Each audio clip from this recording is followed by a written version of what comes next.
Hello, and welcome to another episode of eBay Scavengers. This is episode number 114 on ebayscavengers.com. And we are talking about what's going on in our store this week. So, 113 episodes. This is a lot of episodes. 114 episodes. I know, it is a lot. And it's funny because we get emails every single week of people saying, I just listened to all the episodes, so that's a lot of time. Yeah, and some people say they even listen to them twice, so that's obviously the best compliment people can give us. We hope that this is helpful. So, as those who have heard us before know, on ebayscavengers.com, we list our numbers for the week, and we made about $2,500 this week on 59 items, so our average price sold was about $43, and the cost of those items was probably about $110. I can't give you a scientific number, so it's really good. And for those of you who are new to selling on eBay, I mean, that $2,500 is not money in our pocket. That's $2,500, and then you have to subtract the fees that eBay and PayPal do, and that which is about 17% or so, and then there's a cost of the gas. Shipping supplies, all that kind of stuff. And then if you're a seller who does free shipping, you have to factor in the cost of shipping as well. Although, since we don't do free shipping, that $2,500 is not including the shipping cost. That's right. We don't include that in our sales just because that's not a money in our pocket. Right, exactly. But, that at least is a good set of numbers that we hope people do for themselves just to help you see, like, are your numbers going up, down, is it steady, all that kind of stuff. Yeah, it helps me to see the numbers at the end of the week because sometimes you'll think, this week didn't seem like anything. And then you look at the numbers and you're like, hey, that's actually a pretty good week. That's a very good week. And last week, it felt like we got a lot of returns, and we did. We got 5, and this week we got 2. Which is 2 is normal. Which is more, it's normal. Yeah. And then we got a bunch of positive feedback. And both those returns were not our fault, so that's good. They didn't fit. Yeah, those are clothes that didn't fit. Very normal for any retailer, so. A lot of the stuff we were selling this week, or not a lot, but the things that stuck out were, we sold a bunch of artwork. Yeah, we sold 3 pieces of artwork. Which is awesome. Yeah, and these are for $100 and something, $275, $299. Yeah, we sold a lot of artwork. And I just wanted to bring this up because we had talked about this a couple of months ago, where we had been collecting a lot of art that we'd been buying at yard sales and at estate sales, and we took a couple weeks photographing and listing it, and it was a lot of work. It's a lot, and actually I haven't listed all of it. I have another folder to list of artwork. But just to show that all that work does pay off. Yeah. And that seems to kind of, follow a lot of the cycles of our store, where we'll kind of pile up a lot of one thing. Like, I'm looking at a big pile of books right now that at some point it's probably going to take me 2 weeks to list. But then after the 2 weeks of listing it, there will be 6 months where they'll just start to sell. Exactly. Sell. And that's a way, I've been reading on the comments where people are like, I just put up a bunch of stuff. Why isn't it selling? And I try and tell people, we think it's going to take 12 months to list. So if we list 200 pieces of art and they sell in 12 months, that's a lot of money. Yeah. You got to think about it too, because it's not like it's going to take 1 year for everything. It's like, look, stuff should be selling every day. So it's like, there's a cycle of turnover. Right. And the way we see it, since we don't specialize in any one thing, we're building these streams of income. So, every week, a couple pieces of artwork, some hats, some shoes, some jackets. Yeah. This week was random. We sold shoes, we sold jackets, although I think there are 3 people who haven't paid this week, which is always a bummer. 2 of them have 0 feedback. We always give people a chance, even if they have 0 feedback, but still, people. But quite a few pairs of shoes and hats, always, duffel bags. Yeah, and then just housewares, little knickknacks. Yeah, yeah. I love that because we find the weirdest stuff, like this drink tray. It's like a cocktail tray with a psychedelic cat on it. It's so awesome. I'm like, someone's gonna want this. Someone in London bought it, and it probably cost us 25 cents, but. And it's probably been up for at least 6 months. Yeah. But we just had to wait for the right person to come along. It's someone who owns a pub.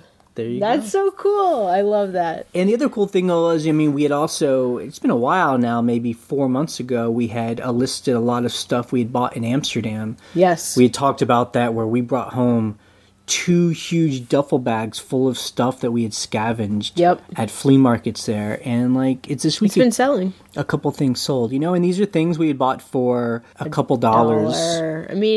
We went to we had talked about it when we were in Amsterdam, but we went to this huge flea market. It's once a month. So awesome. It's a weekend long. You have to pay to get in. It's this 2 huge warehouses where they used to build ships. It feels as if where you'd go after the apocalypse. It really felt. It felt like Mad Max, where you go and you are trading scrap for food or something. Honestly, but it was awesome. We bought so much stuff there. It was just fun to get kind of more European stuff. Yeah, and during the whole time we got to meet people and talk to them, and they wanted to know where we came from. Yeah. It was cool. It's just not when it's your scavenger, it helps you get into parts of cultures, even our own American culture, where normally people wouldn't go if they're just going to a new town. Right. It was just this whole other... And then we got a bunch of other great buys. It's this week. For some reason,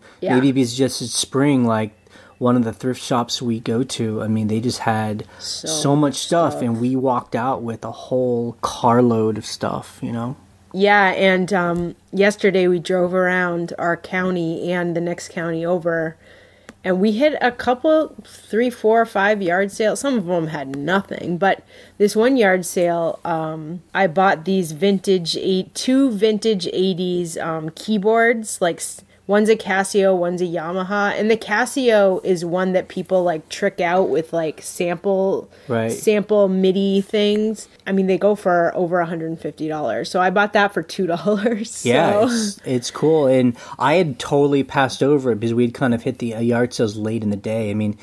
Anytime that you hit a yard sale after about 12 o'clock noon, it's really just the slim pickings because everyone is going there early in the morning. Baby clothes and VHS tapes. Yeah, but Ryan had the eye and saw some cool stuff. Well, the good thing was the batteries inside both of them were clean and worked, so I was able to test them right there. So. Right, and Ryan just brings it up because if you're buying electronics, what often happens is people will keep the batteries in, they put them in a basement somewhere, and the batteries burst. And it messes up. Sometimes the batteries burst and it's not a big deal, and sometimes the batteries burst and it messes up the contacts. Right. So that's the first thing you want to do if you're going to buy electronics is to open up the batteries and just find out if they, melted. I knew that was a good buy because I was like, first of all, I know Casio is for electronics, music nerds, that's the bomb. So, and someone, we had mentioned that we are getting a rental house prepared, and we're starting to get to the point where we're buying a furniture for an entire house. So it's kind of like getting our scavenger skills. We're really having to, bring all of our experiences to bear. And it's mentioned, make sure that you check out estate sales. And this guy had been right. We found a leather couch, a leather chair, and a leather ottoman that all matched. Yeah. It was a set, and we bought it for $700. Yep. It was a love seat, a chair, and an ottoman. And we had been searching on Craigslist. It's really hard to find a love seat. It's not hard to find a love seat, but it's hard to find a really nice kind of modern looking or fully leather love seat. Yeah, and these were, they weren't super duper high end. They were a mid-range that you would buy at Macy's. I forgot the brand. What was the brand is Divani, I think it's called. Yeah. It's Italian leather, and the good thing about it is it was 10 years old because it had a date of 2003 on it. But this person, whoever owned it, must have had it in a room where nobody sat on it because there's not a scratch on it. It doesn't even look like anyone's used them. We had one of those rooms in my house growing up where it was like the fancy room where basically no one had gone into. So I bet it was in that room. I mean, they must have spent and there was a couch, a long, 90-inch couch. We didn't need that. It's amazing how much money people spend on a set like that, and then they never sit on it. Yeah, I mean, it was easily worth $2,500. Oh, easily, if not more than that. So we were psyched about that. Yeah, we spent $700. We talked her down from $800. Yeah. This was at an estate sale, and God, they're great. They're exactly what we wanted, the exact color and everything. So that was amazing. And it's one of those things where we were just kind of stopping in on our way somewhere else, and we had to cancel that other appointment because I love that. So funny? It's just so funny. Because we were like, first of all, she was busy, so she couldn't talk to us. So we're sitting there and we're like, okay, we're missing our appointment, but we're just going to cancel it because this is far too important scavenging to be happening. Because I mean, as a scavenger, everyone should know by now, when you see that good deal, you have to jump on it. Because if we had said, well, we're going to think about it, they'd be gone the next day. They'd be gone. Period. So we did it. Yeah. In fact, we even were like so paranoid. We were like, we couldn't pick up the love seat because it wouldn't fit all together on the truck. We were like putting labels on it, like this is sold. We went back the minute they opened the next day to get it because I didn't want anyone to be like, I'll pay you twice as much as they or whatever. But so that is very exciting because that was a big piece of, furniture that we were thinking we had to drive into the city to buy and everything. It's never pay retail, right? Never. And bargain them down from the price they have. At least $100. And so we're going out of town in June for 3 weeks. It's one of our work trips. And we'll be in Austin and Boston and then in New York. From Austin to Boston. Yep. And then go to, it's Manhattan. Yay. And, totally throws our schedule off because even though it's still 3.5 weeks away, it's just it's something that's on the edge of our mind that we're going to be gone, and we have to start kind of like tying up some loose ends, and we have projects that we want to have done before we're gone. And since it's our other work, we're having to deal with prepping for that work, you know, being on conference calls and that's a whole thing you have to So, I mean, we consider ourselves full-time eBayers, but, we are still cautious and we still take these jobs, do about 3 every a year now. And they allow us to travel. So that's a big part of it. Right. But, at the same time, I just, everyone who talks about just working part-time or doing eBay part-time, it's like when we do these jobs, it reminds me how much time working for someone else takes. Even if it's just part-time, it's still something that throws us off. And we do it because, I think we're just so cautious. We don't want to just cut all ties to our industry. But I mean, I do enjoy that other work. I do enjoy it. I like being technical and figuring out problems, like technical, like audio, video problems. I definitely do enjoy that work. I think it's challenging. But honestly, by the time we're done with the job, we're like, I can't wait to get home. And list, right? I can't believe it. Ryan will tell me like, I can't wait to get home and list. You can't believe it. You're like, what? It's just, we should go away more often. Yeah. So it's good to travel. I mean, and that's a big thing. It's for us. It also gives us a reason to go to new places and travel and enjoy ourselves and scavenge there. We'll definitely be scavenging, and we plan to do these podcasts. Yeah, while we're on the road. Yep. Definitely. Oh, yeah, and I just wanted to correct it myself because I like to be wrong. Ryan doesn't think so. You like to be wrong. No, I can't believe it. It's true. So I had said about retail arbitrage over an online selling experiment. There was a guy that did a guest post where he showed his numbers, and he said he made $6,500 over a period of 90 days. And he didn't say how much he had spent to make that amount. So I had kind of extrapolated $20,000, and I was really, really wrong. They actually were commenting on the blog, and he said that he spent about $6,000 to make that $6,500 over 90 days. Okay. So he didn't spend quite as much, but still, $6,000 is a lot of money. It's definitely more than, what probably a lot of us spend to make our, so I think that is definitely one difference between arbitrage and kind of what we do, eBayers, is, there's a whole lot more money that you have to put up front. It's a whole lot of volume. You're selling a lot of items. Yeah. But if you're doing it through FBA, you don't have to personally ship each and every item, which I guess is the whole dream. Yeah. However, you do have to prepare the items for Amazon, and that means you have to put on brand new barcodes. Right.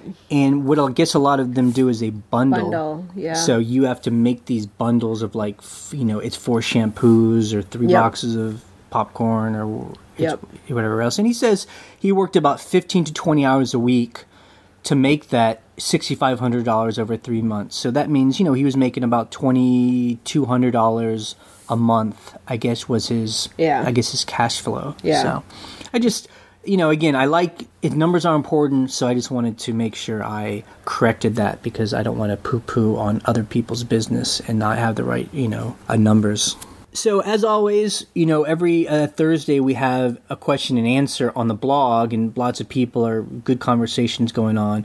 Like I said, we're always learning something new, but people are still sending in some questions, which we will go ahead and answer here. So Zach asks, when dealing with returns, do you find customers open cases or just send you a message? Has the no-hassle returns affected the number of cases? Yeah, I find that we actually get more messages about returns than the actual, automated returns. Yeah, I mean, well, it seems about half and half. Yeah. It might be half and half. But I think the specific answer is no. I mean, we don't have more returns because we've turned on the it's no-hassle feature. No. It's about the same amount, just some people have figured out how to do it automatically and some people are still doing it the old way.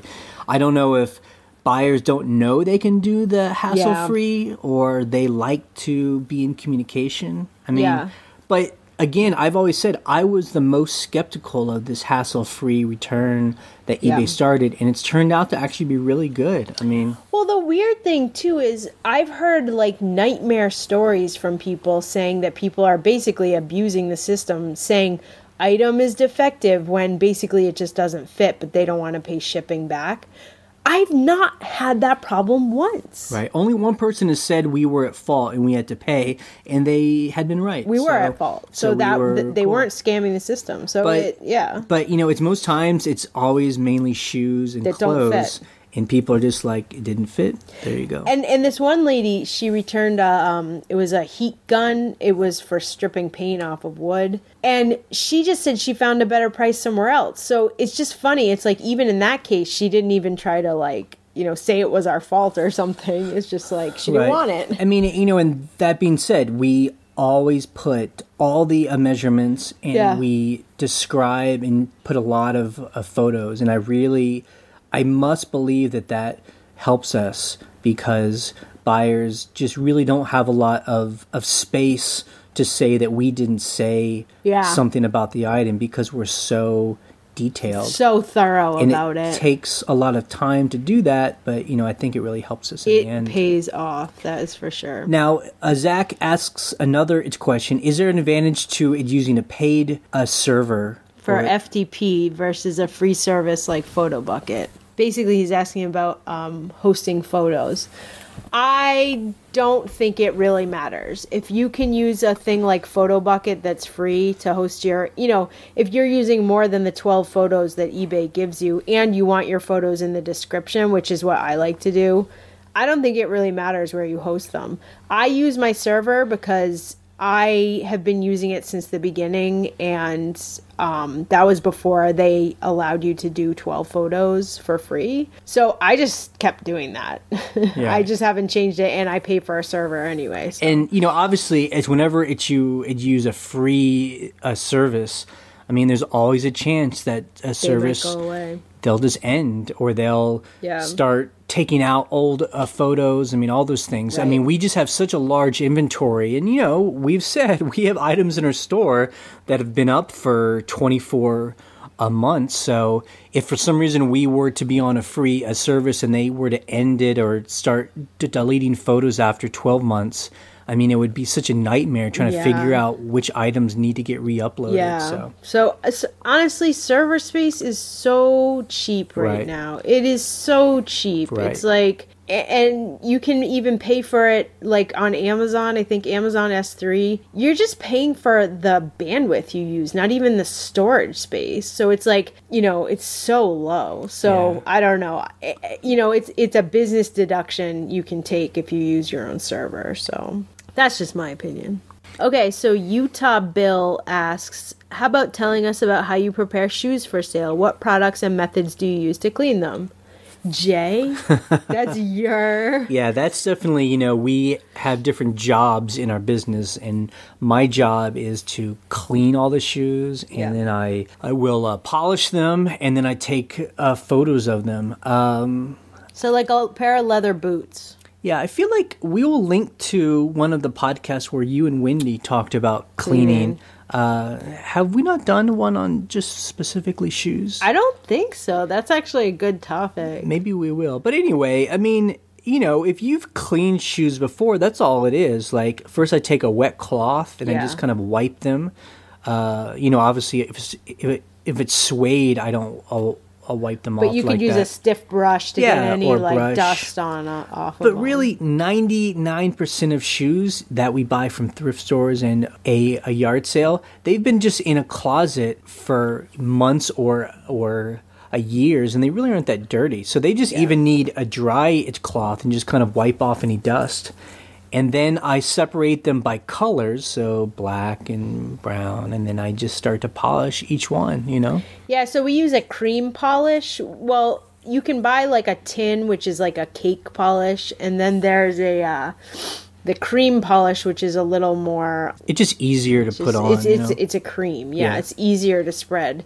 So we have every color possible because we sell a lot of shoes, so we've stocked up on that. And so, and that's really the way it is. Just, that's why I'm always like, it's curious in the future what thrift stores will be like because a lot of people don't wear shoes that can get polished anymore. They wear like athletic shoes, and once those things get too dirty, there's nothing you can do to them. So I really wonder what it's going to be like in the future, just because people just wear these disposable shoes. Yeah, I mean, we were at Goodwill yesterday, which is funny to say because we're always like against Goodwill, but we were in the bigger town that has Goodwill, and we were like, let's just stop by again. You never know what you're going to find. Yep.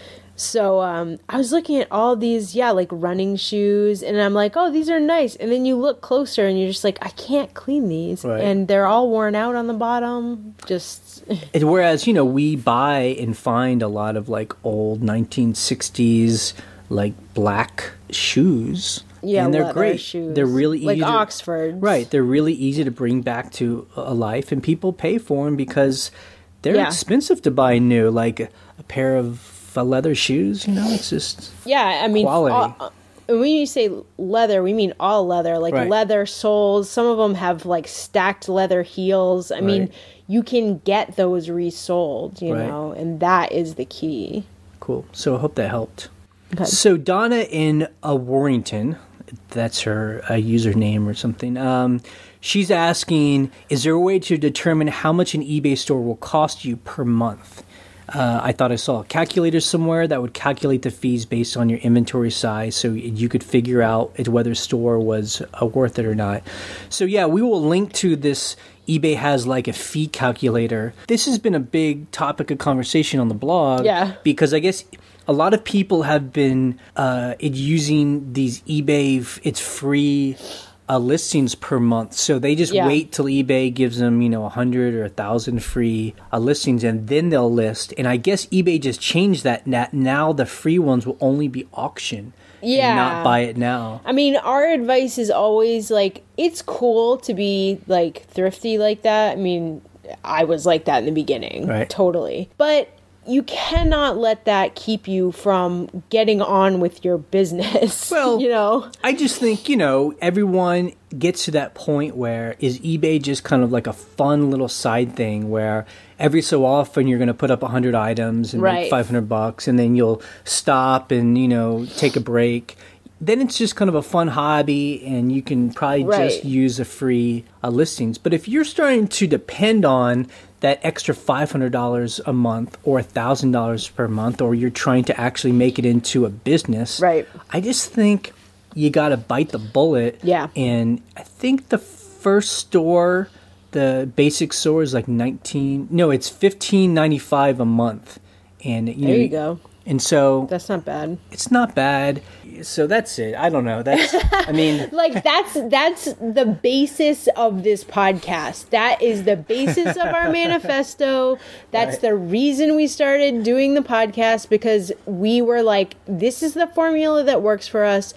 It's you buy a store, you list as much as possible, you do buy it now, and on some things you do best offer. Auctions suck. Right. They suck. I hate auctions. Yep. So I hate waiting for auctions as a buyer. I hate that. Other people should maybe start a podcast where it's all about auctions. I will listen to that podcast because I want to hear the details. I want to hear the experiment over a long period of time, and I want to see the numbers for a buyer that only does auctions. Because I would love to really see how successful that can be. But yeah, so anyway, I think that's just the choice. If it's a hobby, just keep fooling around with free just try stuff, whatever. Listings, that's cool. If it's a business, you need to start a store. There's no question about that. And then, and put a certain amount of hours per week into doing eBay. Especially if you're doing it full time. Okay, guys. So just remember that every Thursday we do a open Q&A on the blog, so you can ask questions there, and there are lots of other listeners who are hanging out there asking questions and answering questions too. And you can subscribe to us by email. Just go to ebayscavengers.com and put your email into the sidebar, and then you'll get emailed anytime we post something. You can also subscribe to us by iTunes, just so it's maybe easier to listen to us more conveniently. We're also on YouTube. It's just eBay Scavengers, all one word. And we, and on iTunes, it'd be great if you could leave us a review. Yeah, it's kind of nice to hear if people are liking this or not. And that's it. Thanks so much.